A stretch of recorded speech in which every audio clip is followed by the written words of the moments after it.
Bonjour tout le monde, j'espère que vous allez bien. De mon côté, ça va super bien. Bienvenue de nouveau sur ma chaîne Alliance Aimée Éducation. Dans la vidéo d'aujourd'hui, nous allons parler de l'immigration et aussi de la province du Québec. Il y a quelques jours de cela, je suis tombée sur un article publié dans plusieurs journaux du Québec qui parlait de l'immigration et surtout de la province du Québec. Ça parlait du nombre d'étudiants issus de l'immigration qui étaient présents dans des écoles québécoises. L'article m'a fait penser à plusieurs choses. Je me suis posé plusieurs questions. J'ai essayé de trouver quel était le problème dont il s'agissait exactement. Jusqu'à maintenant, j'arrive pas à comprendre. Raison pour laquelle je me suis décidée de faire une vidéo là-dessus en vous partageant l'article. Et à la fin du partage, moi, je veux vous partager encore ce que je pense exactement de ce sujet. Donc, pour mieux vous expliquer ou pour mieux vraiment vous faire comprendre de ce qu'il s'agit, je vous partage l'article et aussi je vais vous le lire au complet. Ensuite de ça, je vais pouvoir vous donner mon point de vue et ça va être à votre tour maintenant de vous laisser aller dans les commentaires pour me partager ce que vous en pensez exactement. Où est le problème? Il n'y a pas de problème. En tout cas, nous allons en discuter. Donc, l'article s'intitule Immigrants de première et de deuxième génération, 2 points, plus d'un élève sur 3 au Québec issus de l'immigration. Plus du tiers des élèves du Québec sont désormais issus de l'immigration. À Montréal et à Laval, ils sont même largement majoritaires dans les classes. Mais attention, le gouvernement a une définition très large des immigrants. Près de 420 000 étudiants et adolescents qui fréquentent les écoles primaires et secondaires sur un total de 1,2 million sont issus de l'immigration selon un portrait inédit du bureau du ministère de l'Éducation obtenu par notre bureau parlementaire. Il y a 10 ans, il ne représentait que le quart des élèves. L'article continue en disant que ces nouvelles données qui seront dorénavant rendues publiques dans le tableau de bord du gouvernement illustrent à quel point la distribution de l'immigration au Québec est concentrée dans la métropole et son pourtour. Sans surprise, c'est dans la région de Montréal qu'on retrouve la plus grande proportion d'écoliers immigrants. Pas moins de 68% des jeunes des établissements scolaires sont issus de l'immigration. Le quart d'entre eux ne sont pas nés au Canada. Laval suit de près avec 67%. 67%. Donc, première position, c'est Montréal. Deuxième position, ça va être Laval. Et ils ajoutent que beaucoup plus loin derrière viennent la Montérégie, l'Outaouais et la capitale nationale où on trouve la ville de Québec. Les immigrants pendant 2 générations, OK? C'est toujours la suite de l'article. Pour Québec, un enfant est considéré comme un immigrant s'il est né à l'étranger ou si un des 2 parents n'est pas né au pays, donc n'est pas né au Québec. C'est donc dire qu'un babin, c'est-à-dire un nouveau-né, un bébé, né d'un couple formé d'un parent québécois de souche et d'une personne qui n'a pas vu le jour ici, est considéré comme un élève issu de l'immigration. Jusque-là, tout va bien. Notons que c'est d'ailleurs la population d'enfants immigrants de 2e génération qui a connu la hausse la plus marquée depuis 2014. Les petits, les plus grands qui sont nés à l'étranger, considérés comme des immigrants de première génération, représentent seulement 14% des élèves du Québec. Hausse de la francisation. Le nombre d'élèves qui reçoivent des services de francisation a aussi explosé depuis 10 ans. En 2014, un peu plus de 29 000 enfants qui avaient recours. Ils sont désormais plus de 70 000, dont plus de 17 000 fréquentent une classe d'accueil pour apprendre le français. C'est parfait, n'est-ce pas?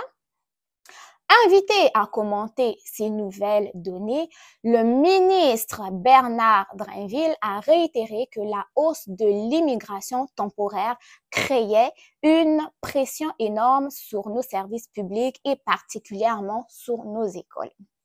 Soyons clairs, On ne blâme pas du tout les enfants immigrants et leurs parents, mais il faut que les Québécois voient l'impact que les politiques du gouvernement fédéral ont sur nos écoles. OK. A-t-il fait valoir dans une déclaration écrite? Ça continue, il dit, on a de plus en plus d'enseignants et de personnel à l'école, mais ça va être très difficile d'en venir à bout si le nombre d'élèves immigrants continue d'augmenter comme ça. Je vais m'arrêter là, c'est là que l'article prend fin. Ensuite de ça, il y a des tableaux du ministère pour essayer, qui essaient en fait de montrer un peu cette évolution du nombre d'élèves issus de l'immigration au cours des années. Bon. Moi, ce dont je veux discuter exactement dans la vidéo, ça va être, disons, 3 points importants. Premièrement, pourquoi est-ce que les immigrants ainsi que leurs enfants se concentrent plus à Montréal, Laval, Outaouais, capitale nationale qui est la ville de Québec? Je vous dirais que moi-même, lorsque je suis arrivée au Canada pour la première fois, je me suis installée en région. J'étais une vraie partisane des régions. Dans mes vidéos, vous l'aurez vu, vous qui me suivez depuis des années, j'ai toujours fait la promotion des régions. Excusez-moi. Venez étudier en région, venez vivre en région, venez travailler en région. Mais mon point de vue a changé depuis un an. Je ne dis pas que les régions ne sont pas favorables pour les immigrants, mais les métropoles offrent vraiment ce que l'on appelle une facilité d'intégration et cette multiculturalité que l'immigrant a besoin de pouvoir, qui va en fait faciliter son adaptation et son intégration les premières années. Pourquoi est-ce que je dis ça? Lorsque je suis arrivée en région, je vous l'ai toujours dit que des fois, dans ma salle de classe, j'étais soit à la seule noire pour me trouver des collègues pour faire mes examens. C'était difficile. Quand tu vas à l'épicerie, quand tu vas dans un centre d'achat, en fait, tu es comme cette identité remarquable. Quand tu vas au restaurant, tu vois, oh, t'es la seule noire qui est assise au bout de la table. Et quand tu vois un autre noir dans la rue, tu te sens, ah, j'ai vu un de mes frères ou un de mes sœurs, ok? Et sachez que je ne dis pas que dans toutes les régions, c'est pareil, mais dans les régions, il y a quand même toujours des personnes qui ne sont pas favorables à l'immigration, qui continuent toujours de nous appeler à les importer. On m'a déjà appelé importer, j'ai déjà été témoin. Depuis un an, j'ai quitté la région pour m'installer donc dans la région de capitale nationale et je vais vous dire franchement, c'est très différent.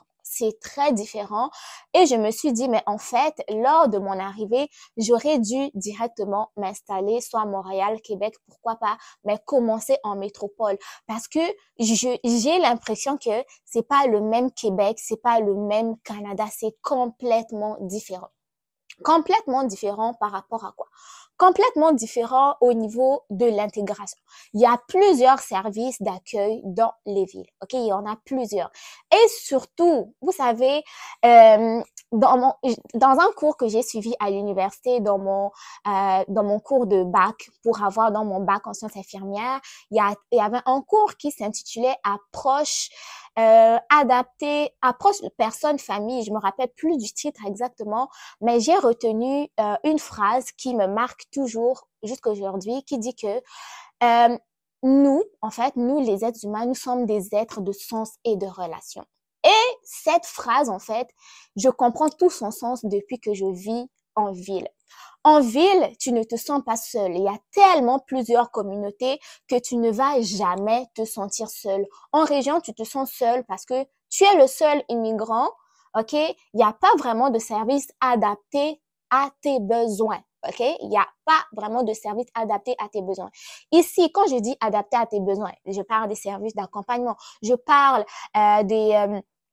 pourquoi pas de la nourriture tout simplement. Je parle au niveau professionnel. Lorsque tu vas travailler, tu n'es pas juste le seul collègue qui provient, je sais pas, du Bénin, du Maroc. Vous êtes tellement nombreux, vous venez d'ici et d'ailleurs que tu ne sens pas ta différence, ok? C'est facile pour toi de t'intégrer. C'est plus facile pour toi de tisser des liens avec les autres parce que oui, on a besoin de tisser des liens avec les autres. On a besoin de socialiser. Nous sommes des êtres de connaissances et de relations. Donc, la relation est très importante pour l'humain et c'est évident que quelqu'un qui vient de quitter son pays, qui vient de quitter sa culture, sa famille, qui se retrouve dans un nouveau pays où il est tout seul, les relations, ça va être très important pour faciliter son adaptation et son épanouissement. Alors que quand tu es tout seul, tu te retrouves en région où tu n'as pas de repères, c'est très facile de vivre la dépression, la solitude et autres. Okay? Donc, je comprends maintenant pourquoi est-ce que nos frères et sœurs préfèrent rester à Montréal et à Québec. Non seulement les